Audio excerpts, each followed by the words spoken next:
Welcome to our 9th annual National Public Health Week celebration. In public health, every voice matters. Today we come to you from all around the world to share one message. نحن نحمي مجتمعاتنا من خلال التطعيم. በበሽታ ከመያዛችን በፊት ጤንነታችንን እንጠብቅ። By embracing preventative care, we take proactive steps toward a healthier tomorrow. Tunashirikiana maarifa kujenga jamii yenye afya. Se soutenir mutuellement, c'est renforcer notre santé collective. Every conversation about health strengthens the bonds within our communities. caafimaadku waa furaha farxadda iyo horumarka. Pona biso nyonso kolongono ya nzoto ezali bomengo.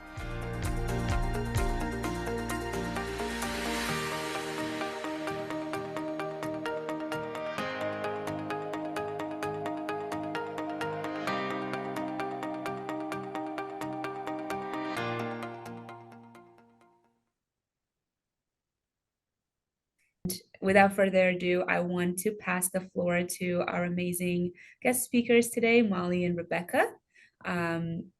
Feel free to share your screen and I will pass the floor to both of you to introduce yourself and get us started on today's presentation. Okay, thank you so much, and Zakia and everybody for inviting us here today. We're very honored to be able to speak with your group and share some of our information and also hear from you. So I'm just going to take a moment to share my screen. So bear with me. Okay. And can you just let me know if that looks okay to you? All right. So I will introduce myself, and my colleague Rebecca is here as well. My name is Molly Siegel. My full name is Amalia, but I go by Molly. And I am the Maine Climate Council Coordinator at the Governor's Office of Policy, Innovation, and the Future. So it's a mouthful, but we work with leaders throughout the state, whether government officials, community leaders, business leaders, and concerned citizens, to really shape a plan for how Maine will respond to climate change and reduce our impact on climate change. And so I work to connect all of those different pieces of the puzzle around climate in the state. And I'm joined by my colleague Rebecca Lincoln from the Maine Center for Disease Control, Maine CDC. Rebecca, would you like to introduce yourself quickly so folks know who you are? Sure. Thank you so much. And I'll just echo Molly. Thank you to Salam and Zakia and to all of you for inviting us here today. We're really honored to join you and thrilled to be a part of this event and to hear the conversation over the rest of this morning. I am an environmental epidemiologist at the Maine Center for Disease Control, where I work on a lot of different aspects of our home environments and the natural environment around us and how those can affect the health of Mainers.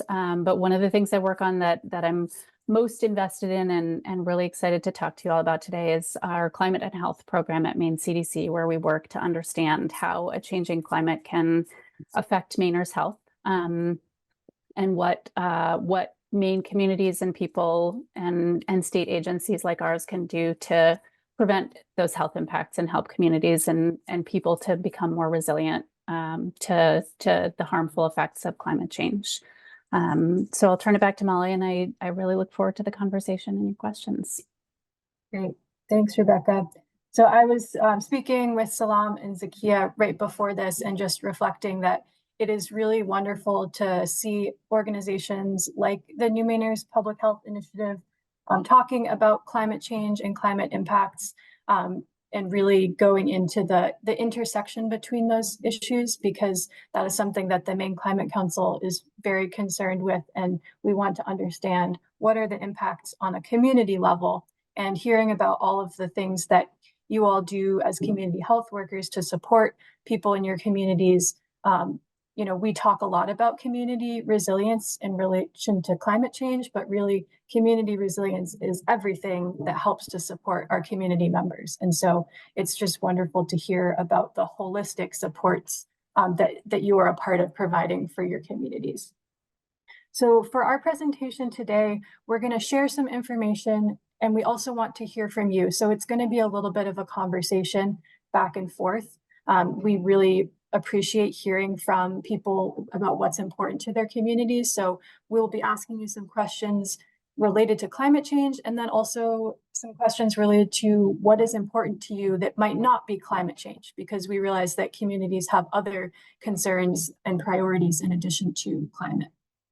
Just a quick note that we are taking notes today. So if you say something important, we might write it down and it might be shared with the Maine Climate Council. We won't share your names or any other information, but for instance, if somebody says something like, it's very important in my community to have access to green space for local children, that's something that we might write down because it's really important for the government and the decision makers in our state to be hearing those sorts of pieces of feedback. So I wanted to start, I know that we already did icebreaker questions in the breakout rooms, but if you would like to share in the chat some answers to these first questions, what brings you here today? What are you interested in learning? And what wisdom or knowledge are you excited to share with us and with the group? So if you could just take a few moments to type that answer into the chat, we'll look at it and it will help us to know who is here today and what you are really interested in taking away from this presentation. So I'll just give you all a few minutes to type your answers into the chat. No pressure to put anything in there, but if you have something on the top of your tongue that you'd like to share.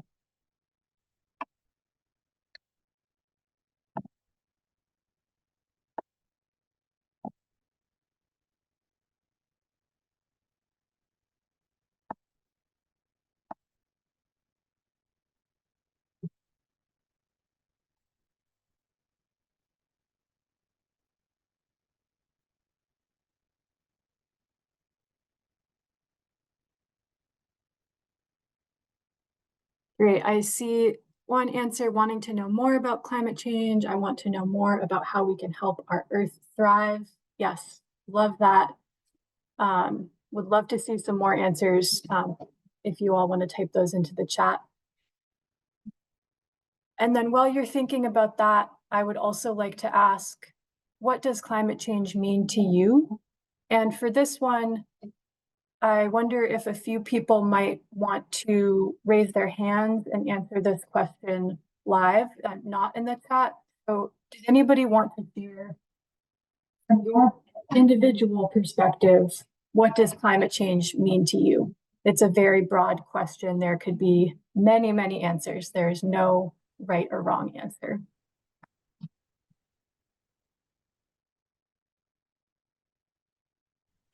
I will start us off by just saying what popped into my head and how late we're having this snowstorm this week. That's what pops into my head at the moment when we're thinking about climate change and how the seasons are changing. Yes, snowstorms at unexpected times, whether early or late, always a surprise. So I'll say that when I think about climate change, I think about the fact that the earth is powerful and strong and she won't wait for us to get ourselves together before we, self-destruct, for lack of a better word. So get on board. That's what comes to mind. Great. I'll say for me, climate change means a look into the future. And for me, as somebody with anxiety, it scares me what that future will look like for my kids and my grandkids, whether they'll have the same planet that we do. So it does bring up feelings of anxiety for me, but hopefully there is a light at the end of the tunnel.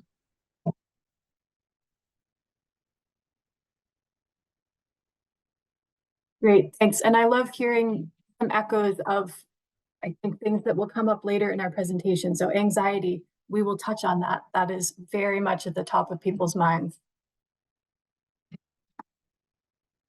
Anyone else have a quick answer? What does climate change mean to you? Yes, I can say climate change is a shift between temperature and weather pattern, like that.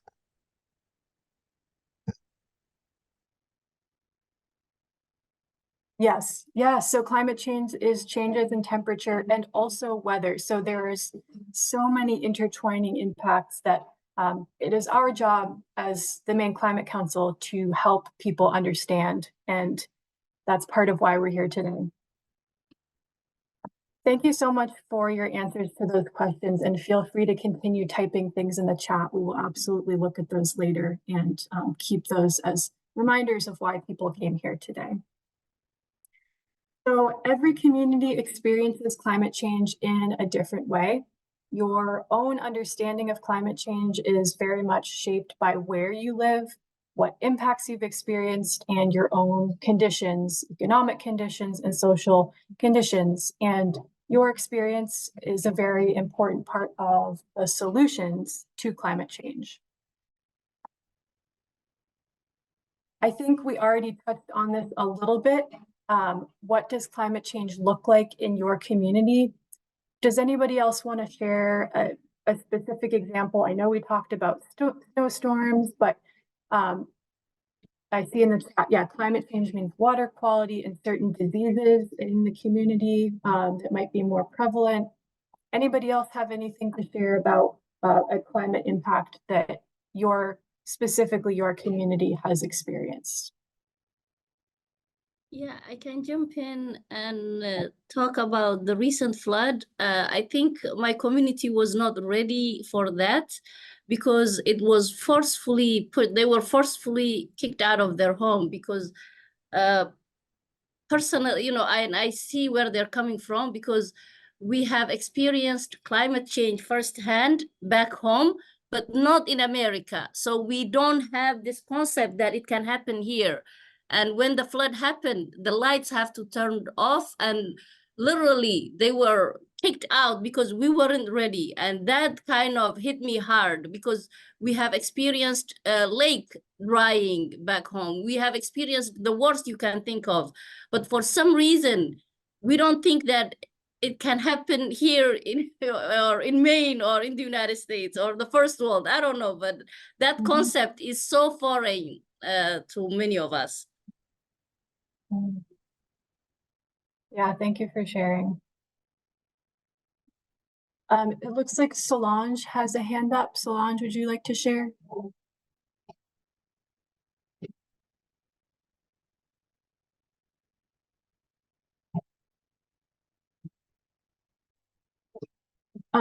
Maybe we can go to Aisha and then Solange if you want to come back later. So Solange, you were muted. Hopefully she wasn't talking behind her mute. I do that a lot. For me, so I want to just piggyback off what was said about the flood, even the snowstorm that's coming. I'm from the city, from New York City, and so coming here and being faced with these types of challenges, I too wasn't ready. I wasn't ready for all the days that I was missing from work, all the days that people are not able to communicate because the power is out, or like I just got a ping that a meeting was rescheduled. And I know that seems like small and impractical, but your whole life and the way you're having to plan out your days are drastically changed. And you don't know if today, or if you're getting the work done that you need to get done, if your kids are learning the things they need to learn because they keep coming home with me. And I'm a smart person, but when they're missing those days, I feel like they are not getting the most out of their schooling, and they're not socializing as much. And so my kids are becoming really socially awkward. And I think we're becoming socially awkward because of all of the ups and downs and changes within, and it, again, it comes back to the changes in our climate. And for me, being from the city where everything, we just work through it. It seems like so foreign to me that we're not able to work through these things. And I know it's because there's something I need to know about the climate, but we're not talking about it and making the connection. So. Thanks, Aisha. Vanessa, you have your hand up as well. Yes, we're also seeing a lot of new species of animals and insects and the like, which are causing illnesses because we don't know about them or how they're affecting our bodies or even how they're affecting what we grow. So that's another issue that this climate change is causing. Yeah, absolutely. And we've seen the science, it absolutely backs that up. Yeah. Okay, I'm going to keep moving and feel free to continue putting answers into the chat. There's a lot of people here today, and so we can all sort of share our answers continuously that way and keep the conversation going. So you have shared some of what you've seen from your perspective, and then I'll share some of what we have seen on a statewide perspective that really is backed up by the science that our scientific and technical subcommittee is preparing and reporting.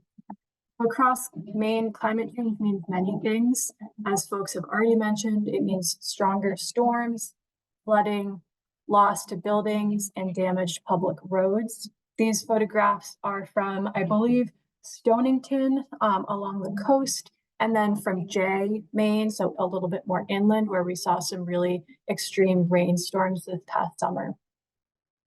It means more hot days, higher energy bills, and more heat-related illnesses. So this photograph shows somebody installing a heat pump, which actually can help people to save on their energy bills and can also provide air conditioning to folks that don't already have access to air conditioning, which we know a lot of people in Maine do not have air conditioning because it's not typically thought of as a hot place where you need air conditioning. It means crop damage, agricultural land loss, and economic hardship for farmers. So farming is very important in our state, and a lot of the temperature and weather extremes that we have seen have caused damages to crops, which can damage our food supply, which is important for everybody, not just the farmers that make their living off of it, but also all of us who need food to be healthy and to live. Rebecca will talk more about this. It means diseases and other public health issues. I used these photographs of an older person and also very young people because those are often the people who are most vulnerable to climate change and to health-related impacts. Some other impacts that our scientific data shows: our climate is warming. That will not come as a surprise to most people. Specifically, within 3 generations, we expect that our winters might have half as many days below freezing and less than half as many snow days, while our summers could be up to 6 weeks longer. So that just puts into perspective what we're looking at within the next 3 generations. Maine's weather, as we know, is becoming more extreme. Damaging wind and rainstorms have occurred recently, especially this year, and we have also experienced drought during growing seasons. So we have a lot more precipitation on one hand, but we have also seen some droughts, and there is some expectation that we could have more drought in the future. And finally, Mainers are vulnerable to public health impacts, and Rebecca will talk more about this. In addition to increased risk of heat-related illnesses, we're seeing diseases from ticks, mosquito bites, potential health burdens from wildfire smoke, and then other mental health impacts like climate anxiety, as you mentioned earlier, Zakia. I will turn it over to Rebecca, who will now talk more about the public health impacts and some of the resources that are available to communities. Thanks, Molly. And if you don't mind, I'll say next slide when I'm ready to switch. So this is just a short presentation on some of the things we're most concerned about from a climate and health perspective. We know that there are a lot of different ways that a changing climate can impact people's health in really significant and sort of direct and indirect ways. This is just a quick summary of the sort of the top 4 things that we are working on, thinking about, concerned about from the perspective of what's most likely to occur in Maine, and what resources are available, who are we most worried about, and what do we need to do to become more prepared. So at the top of mind for us is really extreme weather and health. We worry a lot about heat illness in a state that does not experience extreme heat very much, and where people, whether you've been living here for your whole life or whether you've just moved here a few years ago, that's enough time to get acclimated to what's generally a pretty cool climate. And so when extreme heat comes in the summer, we are most all of us just physiologically unprepared. And we know that our buildings, our homes, our schools, our workplaces, our long-term care facilities are mostly not air conditioned. So we really worry for people in those buildings when the weather gets hot and we're not able to cool our bodies or our buildings down. So we know that Maine is projected to have more extreme heat in the future, as Molly mentioned, and we can see from data that we have available to us that heat illnesses are mostly happening among men and middle-aged adults, and that people who work outdoors or in hot environments like kitchens, restaurant kitchens, industrial spaces, any place without air conditioning where there's something happening that makes that space hot, can really experience disproportionate health impacts. So we have a lot of concern about worker safety, but also, younger kids, pregnant people, older folks, especially those who are less mobile, and especially those who don't have access to air conditioning at home or at work. And we've seen in the last few years a lot of these extreme heat weather patterns in parts of the country where you don't expect to see them. So in the Pacific Northwest, a couple of summers ago, there was a really significant heat wave of a couple of weeks. Portland, Oregon has a climate a lot like Portland, Maine's, and there were significant health impacts and hospitalizations and deaths from that event. We worry a lot about a weather pattern like that coming our way in the next few years, and we know we need to get ready for that. We also, though, worry about other types of extreme weather events, cold snaps, which can happen in a changing climate too. It's a sort of counterintuitive, but as the Arctic regions warm, it can push Arctic air down further towards our latitudes in the winter, and we see these extreme cold snaps that are probably related to climate change too, and that can really harm people's health. And then these extreme storms that we're experiencing more and more frequently, especially this past winter. We know we have another one coming up. Hope everybody is able to stay safe the rest of this week. But, even from those storms, we can see a lot of direct health impacts, injuries, fatalities from, being caught up in floodwaters, people losing access to their healthcare providers, not able to fill prescriptions. We can see these health impacts looking at the data that we have available to us. And so we worry a lot about how we can help get communities more prepared for extreme storms of all different types. Next slide.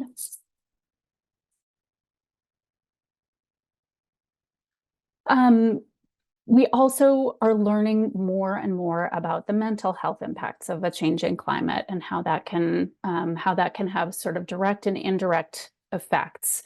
There are studies happening across the country and our region, as well as around the world, that are showing more and more that exposure to extreme weather events of all types, whether that's an extreme storm or a flood, a winter storm, a heat wave, can have really significant effects on people's mental health. And this makes perfect sense if you think about your life being really significantly disrupted, even if it's just for a few days. But if your home floods and you're forced to leave, if you lose, belongings, if your car is flooded and you're not able to use it anymore, these have really significant impacts on people's lives that cause these downstream mental health impacts, including things as serious as post-traumatic stress disorder, where that's a really, really significant mental health impact for someone to deal with. We also know that there are not resources available to support people, even in the best of times. And that when extreme events happen and more people are affected and experience these impacts, there's really a strong need for better mental health support brought right to the communities that are impacted and that are made available right from the get-go for everyone who's experiencing and affected by these types of impacts. But we also know that even the prospect of climate change can, and the sort of the worry for the future that comes with that, is its own kind of mental health impact, and that's a more indirect effect of the world changing around us and the anxiety that comes with knowing that there's not much individually maybe that we can do about that it's unpredictable and uncertain. These are real mental health impacts that even the prospect of a changing climate can have, whether you're in the middle of an event or not. So we really want to strongly encourage audiences that we talk with, our own partners and agencies, to prepare the mental health resources that we'll need for experiencing these types of events, and make sure that communities have good access to mental health care resources, and that when people, agencies and communities, governments, organizations plan for these types of extreme weather events, that they're planning also for putting those mental health resources into place. Next slide. Another thing we have a lot of concern for here in Maine is the spread of vector-borne diseases. So if you've been living in Maine for a while, you probably are familiar with tick-borne diseases that you can pick up by going out into the outdoor spaces pretty much anywhere around the state. Deer ticks carry Lyme disease and a number of other harmful diseases that can really have profound health consequences for people that catch them. And we know these diseases are spreading further across the state, getting more common. I think last year we again saw a record number of Lyme disease cases in the state, and the numbers just keep continuing to go up. It's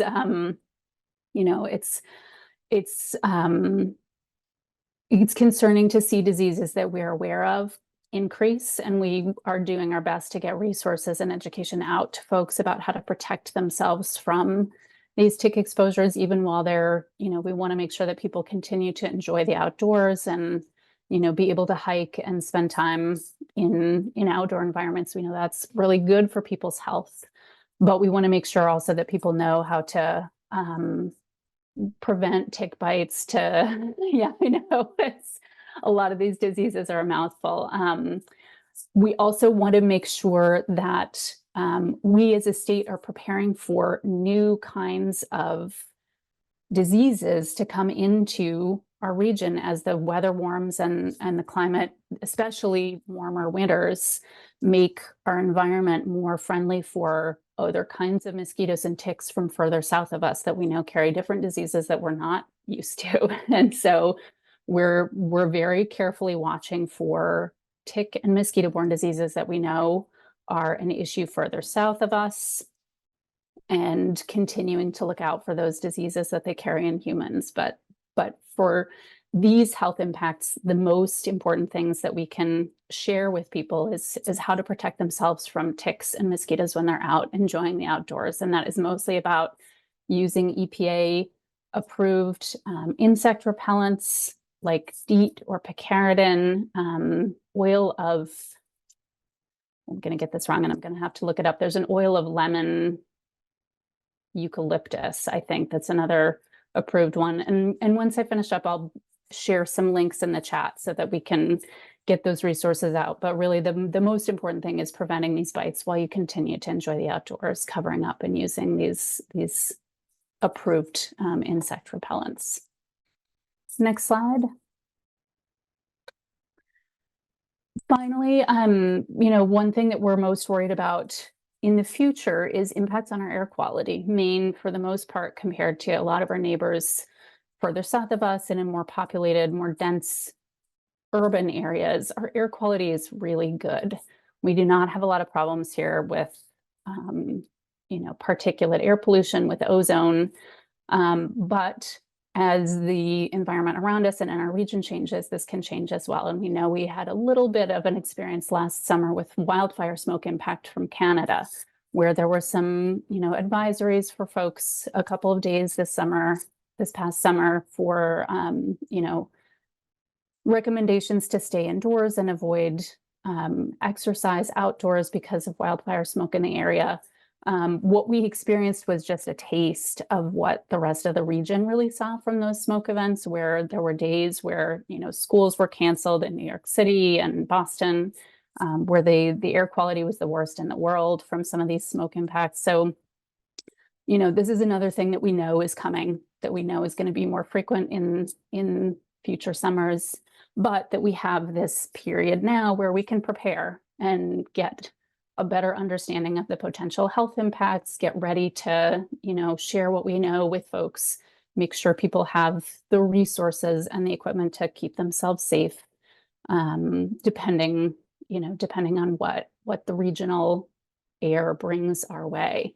Something that's less sort of a less significant health impact, but something that impacts a whole lot more people is seasonal allergies.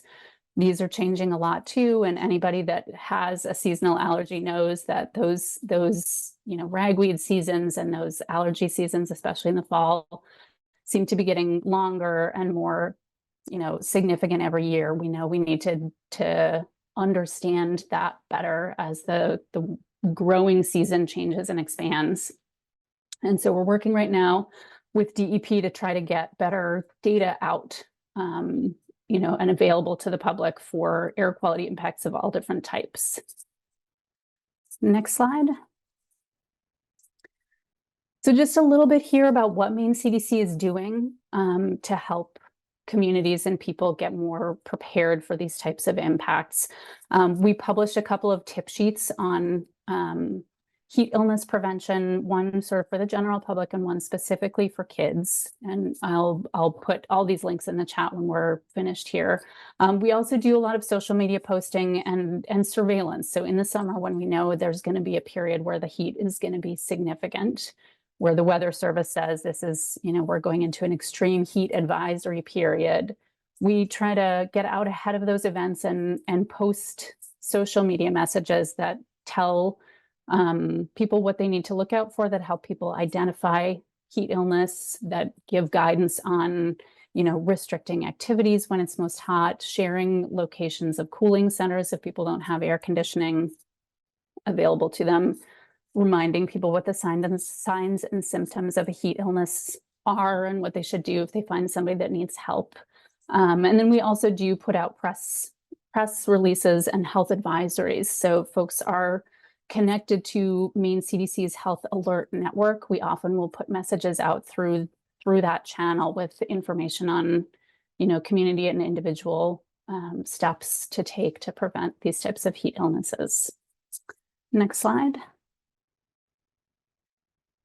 We're also working right now with the counties across the state and their emergency management agencies within each county to develop better plans for extreme heat and extreme cold events. So, working with the county agencies that are tasked with emergency preparedness to help them gather together resources and make a plan for how the county as a whole is going to respond to a heat wave. Great question. Thank you, Abdi. We are working on translations for these materials. I think we do not have them available yet, but we can pull together resources, I think, from other agencies instead that will give the same information, but better translations. So let me circle back with that after we finish as well. And I think these plans really are sort of aimed at helping communities and the structures that support communities at the county level to have a plan in place, know where those cooling centers are going to be located, and make sure that the communities know how to, when they need to open those cooling centers up, how to communicate to people that they're open, how to support and staff them, and knowing who in their communities is most vulnerable and needs a hand during these types of events. Next slide. Just a couple other resources for you here. We do have a web page at Maine CDC that's dedicated to heat-related illness and has a lot of resources and tips for preventing heat-related illnesses and understanding who's most at risk. Our Climate and Health Unit has a web page as well that links out to a number of different resources for vector-borne diseases and pollen, as well as extreme heat and cold weather. The heat illness prevention tip sheets I mentioned. And then next page. The one other resource I'll point you all to is Maine CDC's Maine Tracking Network, which is a data portal. It's mostly aimed at public health professionals like you all, I imagine, and you know, community organizations, researchers, students, the press. We provide here a lot of data on a number of different environmental health topics. And if you can just click through, Molly. What we have here are, oops, back one, thanks. You know, a lot of different displays and summaries of data on things like heat illness, tick-borne diseases. We try to do these as fine scale as we can. So a lot of these displays will have daily data that's real time for the heat illness. These displays are real time and you can track them during a heat event and see what's going on in your area. For the tick-borne diseases, we have real-time data as well as town-level data, so you can really zoom in and see what your area looks like for these different diseases and for a number of different other health outcomes. And one more slide. Yeah, thanks. We're also developing some additional materials right now that we hope will be ready to share soon. I mentioned better air quality data for both wildfire smoke and pollen. We're also working on a community guidebook as a resource for sort of town managers and staff to help guide them through a heat or a cold event response, mostly around how to open up cooling and warming centers, identify the folks in your community that are at risk, think about other ways of getting them to, you know, access to cooler or warmer spaces and the health impacts to look out for.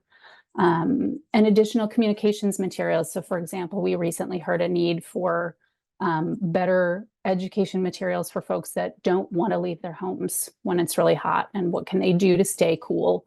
You know, there's a lot of great advice out there that's sort of almost like folk wisdom, you know, putting your feet in an ice bath, taking a cold shower, getting your clothes wet, closing the shades on one side of the, you know, on the sunny side of the house. There are these things that people can do if they don't want to leave their homes, but still will really help them to stay safe and you know, healthy in their homes. And so we'll be developing some resources that can be shared with people that for whom it's harder to travel to a cooling center or who just don't want to. And we also would really love to hear from you all, your constituents, your community members, about what other types of tools, resources, information would be most useful. We're looking for needs that we can meet, things that we can produce that would be helpful for folks in your communities, the organizations, you know, your organizations and the other organizations that you work with. So I really look forward to hearing your thoughts and seeing if we can help meet any of those needs. And with that, I will turn it back to Molly and I'll begin dropping some of these resources into the chat so folks can link right out if they would like. Thank you. Great. Thank you so much, Rebecca. And thank you everybody for putting questions and comments in the chat. I think we could take a few moments if anybody has an answer to this question on the slide. What other resources do you need? We're going to go in some other directions for a couple minutes here. So if we want to stay on this topic, I'd be happy to take some questions or comments from you all if anything comes to mind that would be helpful for your community, specifically related to resources around public health and climate change. Salam. Thank you so much, Rebecca, for all of that information. And I want to echo what Aisha said earlier. Some of these diseases and terms are new to most of us. So thank you for bringing that to our attention. And as Abdul Karim mentioned it in the chat earlier, requesting translated materials, I wanted to take that to kind of a next level and just bring attention to the lack of current and information that is being shared. So it's amazing to have these resources. And for those of us that are working with communities, here at NPHI, we have weekly, monthly health literacy classes that we try to educate and empower our community members in several different languages. So our community health workers do a great job of researching and using state resources to bring these messages to our community members. So we will definitely utilize all the links that you're sharing with us. My only concern is for information that needs to be shared with the community in terms of emergency cases, right? So if there are emergency weather approaches, or if there are information that the community needs to know ASAP, not in a form of education, but in a form of preparing for any event, is there a way our organization can connect with someone over at your organization so that you guys can share that information in real time with us, so that we are able to translate and get that message out to our community through multiple avenues that we normally communicate with our community members? We utilize multiple channels of WhatsApp, YouTube videos, social media to get really vital information right away, so we can translate those information and inform people what to do in real time.